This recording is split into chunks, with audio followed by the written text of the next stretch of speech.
Angelo's POV. Doll! Di ko na kailangan ligunin pa kung sino to.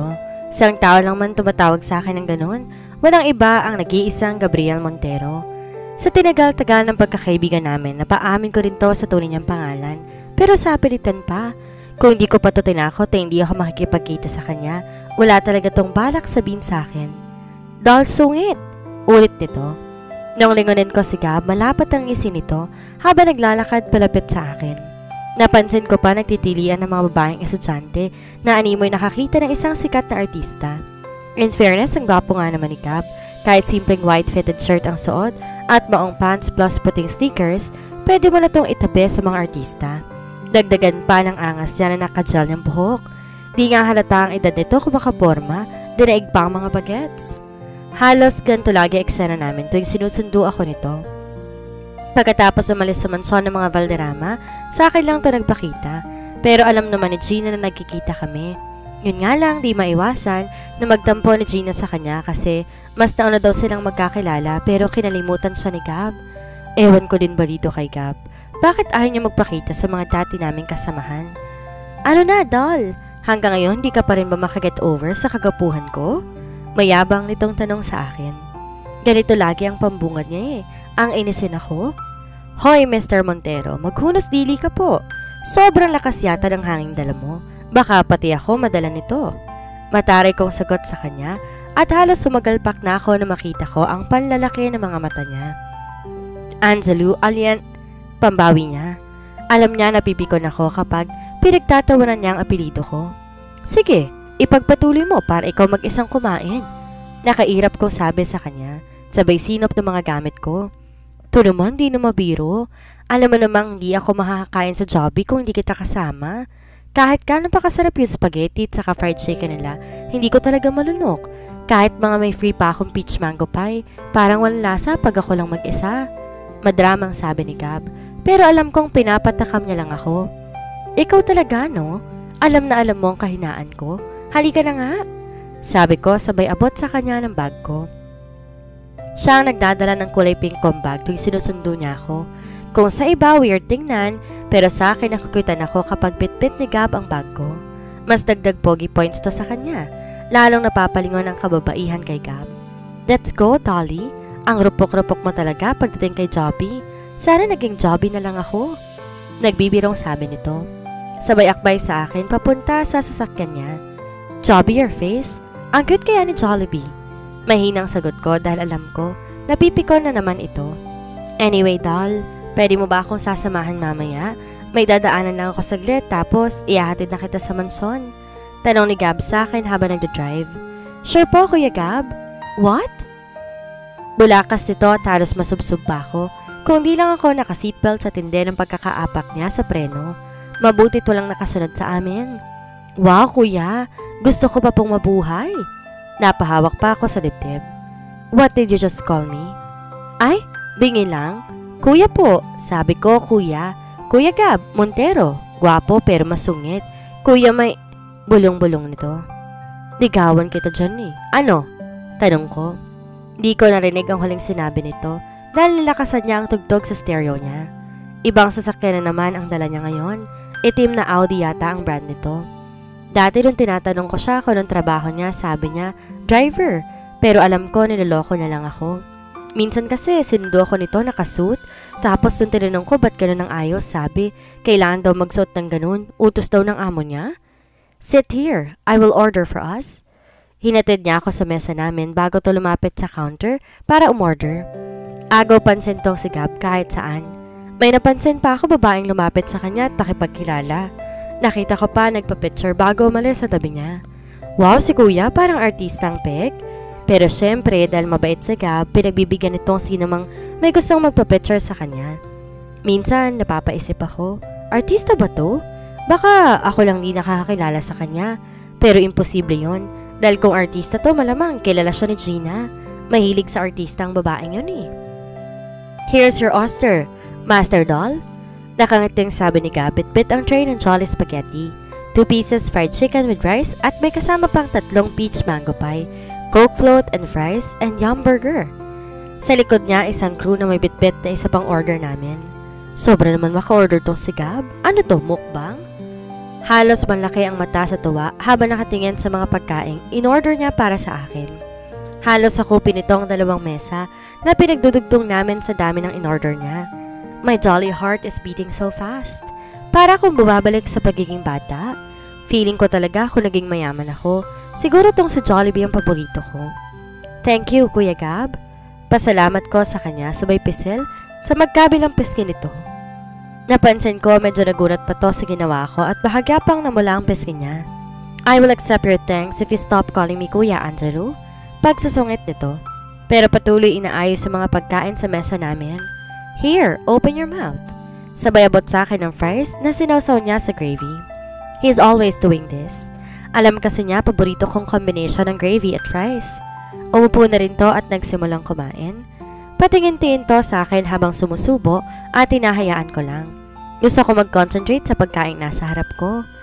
Ilang subo pa lang nagawa ko sa spaghetti nang bigla nitong pinunasan ang gilid ng bibig ko gamit ang hinlalaki niya. Ngunit di ko inaasahan na sunod niyang ginawa. Nanlaki ang mata kong tumingin sa kamay niya.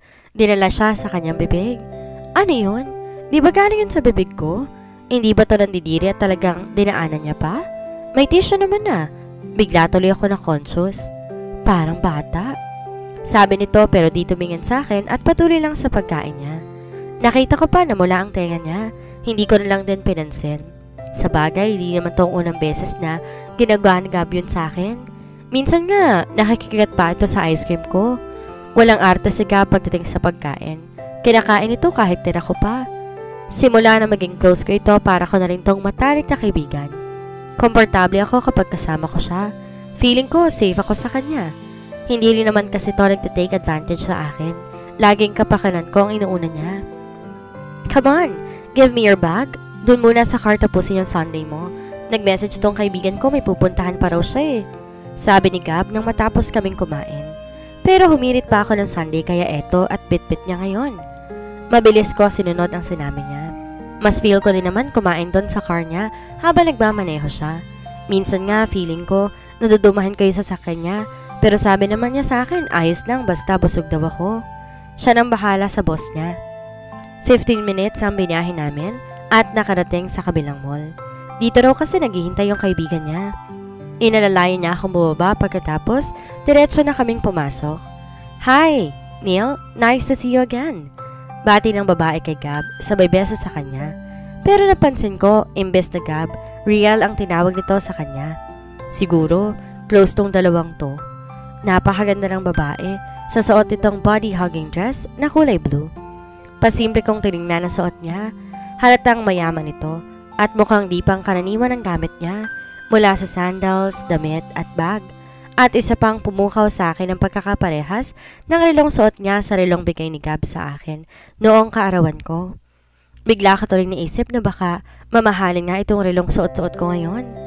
Hi Belle, long time no see. Balikbati ni Gab sa kanya.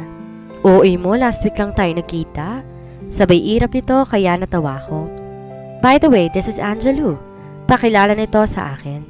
Doll, she is my friend, Belle Laksamana, the only daughter of... Stop it, Lucas! Hi, Angelo. Nice meeting you. Bati nito sa akin. Huwag kang magpapaniwala dito sa kaibigan ko. Bolero to eh. Natatawang dagdag pa niya. Hi, Miss Belle. Kamusta po kayo? Nahihiya akong bati sa kanya. Parang nakakailang kasi tong maging kaibigan. Di ba lang to nagdadalong isip na makipagpeso sa akin? Feeling ko pa naman, nanlalagkit na ako.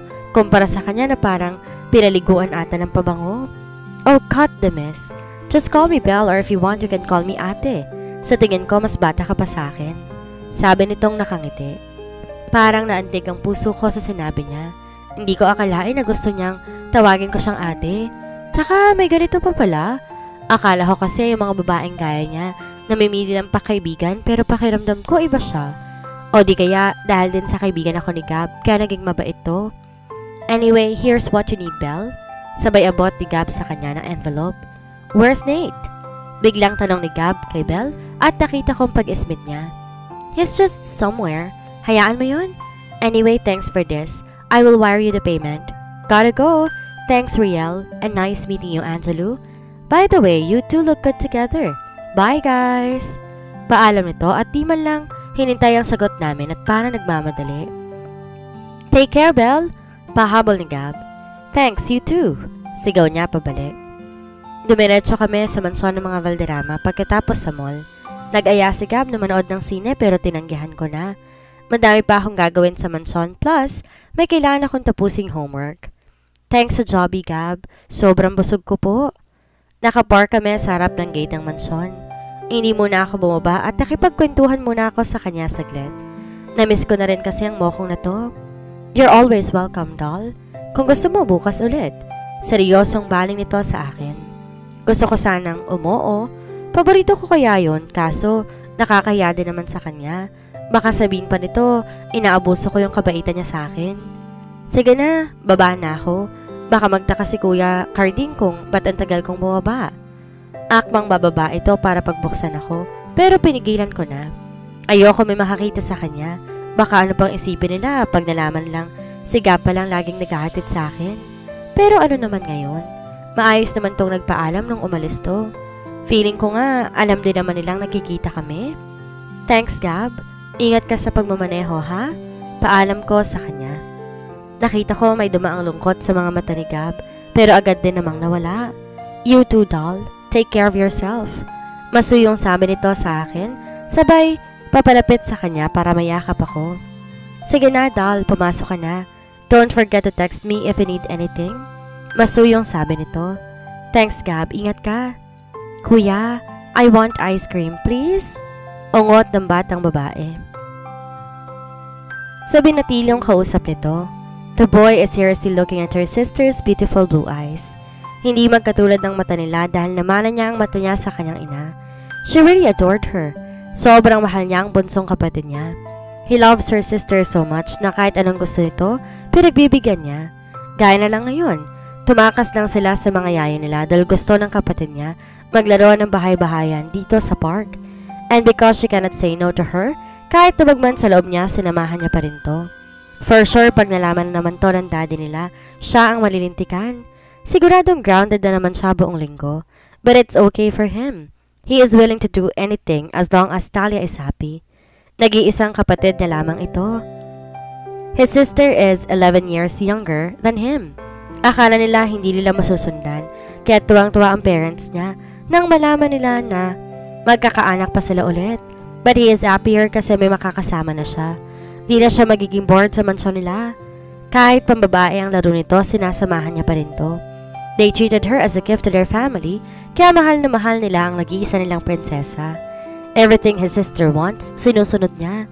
He don't want her to be sad, kaya kahit anong hinihiling niya, pinagbibigyan niya. Sige na, kuya, please. Paglalambing nito at alam nito, kapag ginagawa niya yon, hindi niya yun mahihindian. But he is hesitant kasi may kalayuan sa pwesto nila, yung nagtitinda ng ice cream. Nagdadalawang isip siya kung pabibigyan niya ba ito. How can I buy you ice cream? I cannot leave you here. Mom will be mad at me if she knew that I left you. Sagot naman ng batang lalaki sa kanya. No, I want ice cream. I want ice cream. The girl whined. Talia, stop. No, kuya. I want ice cream. Nagsimula tong umiyak na makitang wala siyang balak bilhan ng ice cream na hinihingi niya. She really knew what to do para masunod ang gusto niya. May pagka-spoil to sa kanya dahil nga malayo ang age gap nila. Okay. Just stop crying, princess. I will buy you ice cream but promise me that you will stay here. Sabi nito sabay pahid sa mukha ng batang babaeng namamasa dahil sa pag-iyak nito. Don't talk to strangers, okay? And please, princess, if someone go near you, call me agad, okay? Kuya, you just go there, oh. Sobrang near lang dito. Sabi pa nito sabay turo sa pwesto ni Manong na nagtitinda ng ice cream. Promise me, princess, that you will not go anywhere, okay? Paniniguro pa nito bago iwan ng batang babae. Yes, kuya. Promise I will wait for you here. Sagot niya. Damihan mo ice cream, kuya, ha? Pahabol niya sa lalaking tinatawag niyang kuya nang makaalis na ito. Nasa isang park sila ng lalaking tinawag niyang kuya. Siguro kapatid niya to dahil kuya ang tawag niya. Di niya lang sigurado dahil yun ang natatandaan niya. Di niya alam kung ba't silang dalawa lang. Ang tanging naalala niya lang ay kasama niya ito naglalaro sa isang park. Hindi siya sumama sa batang lalaki na bumili ng ice cream dahil nakalatag ang mga laruan niya sa damuhan. Ayaw niyang iwan ang mga laruan niya at baka mawala ang mga ito kapag umalis siya. Matyaga siya naghihintay sa kuya niya nang biglang may huminto sa sakyan malapit sa pwesto nila. Nagmamadaling lumabas ang isang babae kasama ang dalawa pang lalaki at mabilis tong lumapit sa kanya. "Kunin niyo na ang bata, bilis!"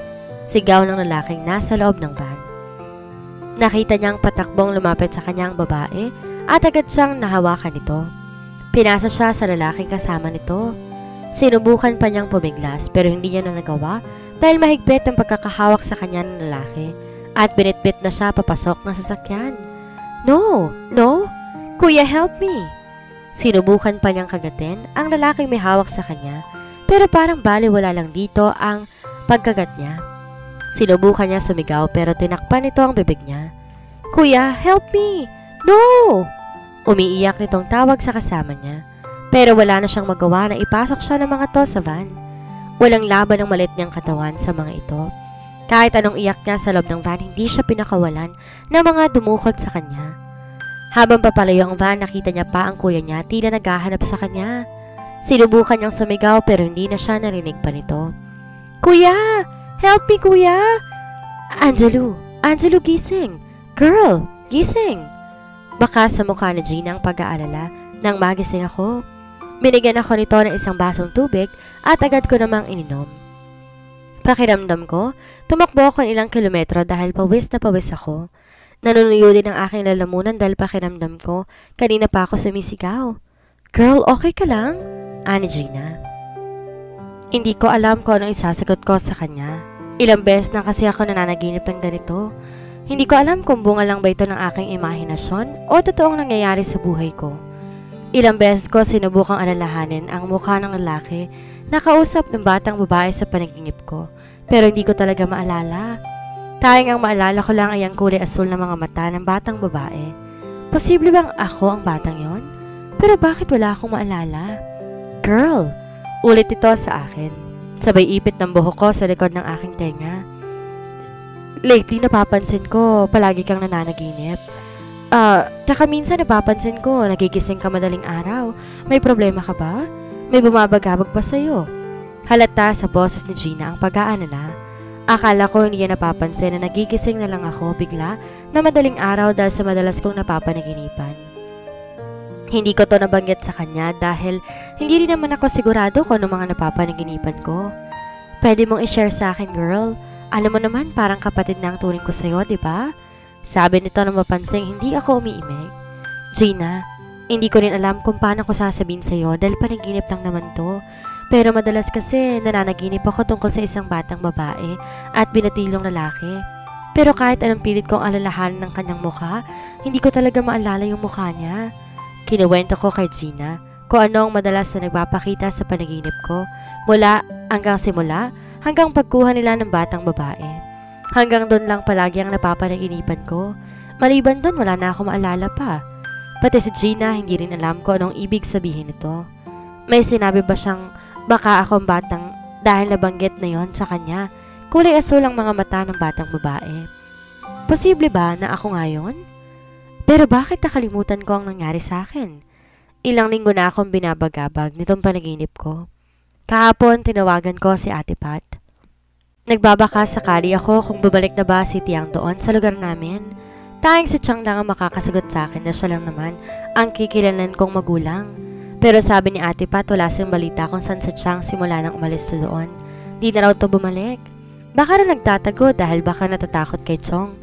Sabi ni Ate Pat tumakas daw to sa kulungan. Bali-balita pa nga daw doon sa lugar namin na minsan nakikita nila si Chong sa gabi umaaligid malapit sa bahay namin. Winarningan din ako ni Ate Pat na mag-ingat at baka malaman daw ni Chong kung nasaan ako. Nalaman daw niya nagtatanong si Chong sa mga kapitbahay kung saan ako nagtatrabaho pero walang nakakaalam kung nasaan ako dahil inilihim nila Ate Pat ang pagtatrabaho dito sa mga Valderrama. Mahinang banggit ko sa pangalan ng batang babae sa panaginip ko. Talia? Sino si Talia, girl? Yan ang tawag ng lalaki dun sa batang babae. Pero Gina, hindi sila parehas ng kulay ng mata. Itim yung mata ng lalaki, pero hindi ko maalala yung mukha niya eh. Malabo. Pakiramdam ko sumasakit ang ulo ko.